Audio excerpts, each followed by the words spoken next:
Senator Capito. Thank you, Mr. Chairman. Thank all of you for being here. And thank you and the ranking member for working so well together on this. This is really a question for anybody who wants to handle this on the panel. For many of our constituents, how the Corps actually deploys their funds and rehabilitates our waterway infrastructure is confusing and ultimately a disappointing maze. First, you have a study that's authorized by Congress. Then the Corps has to complete the study, often soliciting funds from their local stakeholders. Then Congress authorizes the study and appropriates funds to the Corps for construction or operation and maintenance. Still, sometimes after all of this has occurred, nothing really happens. And usually the refrain from the Corps is that the project failed to pass muster under the OMB's benefit cost ratio. That standard is $2.50 in benefits for every $1 in federal investment, with a discount rate of 7% for future or long-term benefits.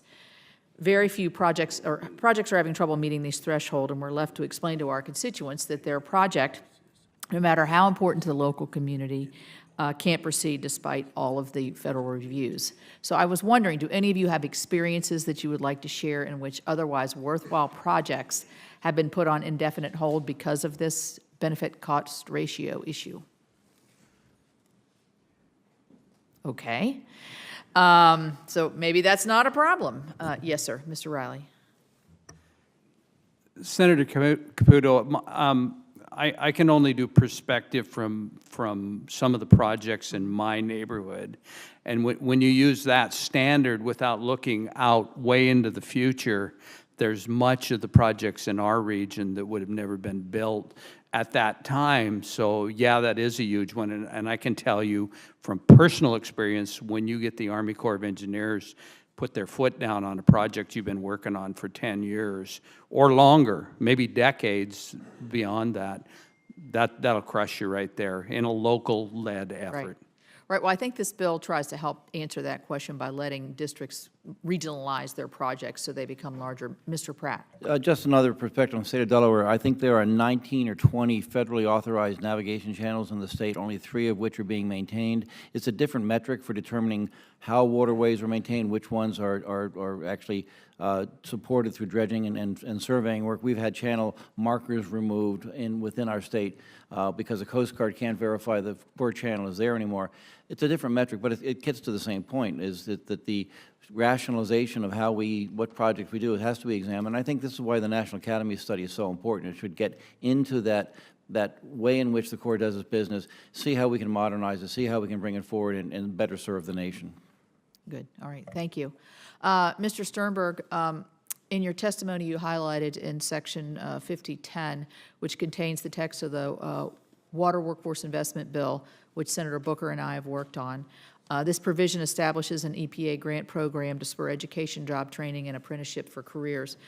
Can you speak a little bit? You mentioned this in your opening statement, but for a rural state like West Virginia, this is a huge challenge. Many of our folks that have been maintaining our water systems were under the old system and are retiring, and trying to find new and younger talent has been an issue for us. Could you speak to that, please? Yes, thank you, Senator.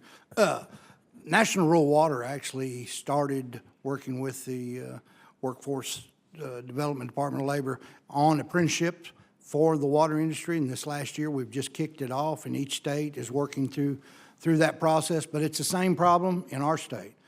Aging workforce. We have an aging infrastructure for utilities. We also have an aging workforce as far as knowledgeable individuals that's run water and wastewater systems for years, and getting new young blood to come in to the industry.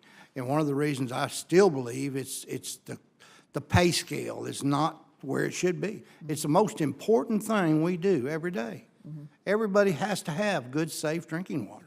Everybody has to have a process for disposal of your stuff. I mean, it does not make sense to me, but I think with this, it ignites and starts the process, and with this in the bill, I think it's an opportunity for every state to start expanding out and going into the workforce and bringing new people in.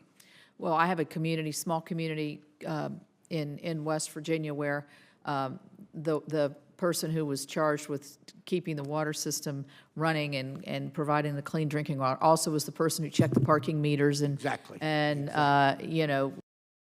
the city council meeting and The dog catcher and everything. the dog catcher and everything, and the way the requirements that we have now You can't do that. I mean, you have to have the professionalization that goes along with this, which can be very complicated. So thank you very much for that. Thank you for the addition in this bill for that. Thank you.